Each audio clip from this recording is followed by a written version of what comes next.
Bonjour et bienvenue à tous. Notre sujet d'aujourd'hui concerne le chapitre de cycle des roches sédimentaires.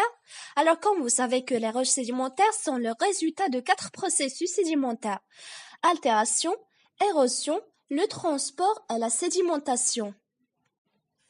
L'altération et l'érosion, c'est un ensemble des opérations à pour but de détruire les roches physiquement et chimiquement. On distingue altération physique et altération chimique.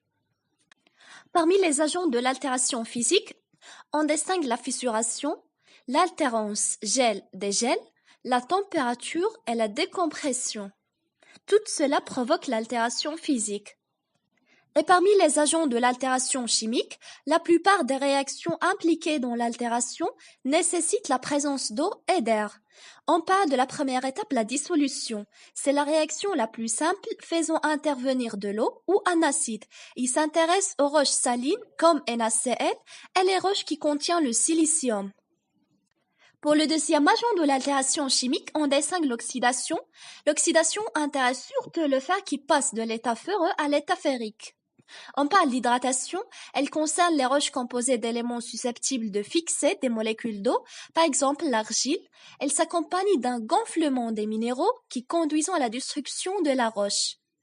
Finalement, on parle d'hydrolyse. Il consiste à la destruction des structures cristallines des minéraux, surtout des roches magmatiques et des roches métamorphiques, par les ions H+, libèrent de l'eau. Le troisième processus, on parle du transport. Le transport de ces particules se fait par les cours d'eau, par le vent ou la glace qui amène ces particules dans le milieu de dépôt. Action de l'eau, c'est le facteur le plus important. Il dépend la vitesse d'écoulement de l'eau, il dépend la taille, la forme et la densité des éléments érodés. Deuxième action, action par le vent. L'action du vent est active dans les régions dépourvues de végétation. Exemple, le Sahara. Et dernière action, action par le glace, de grands groupes de glaciers. On distingue les calottes polaires et les glaciers alpins, qui ont une haute altitude. Et pour le dernier processus, on parle de la sédimentation.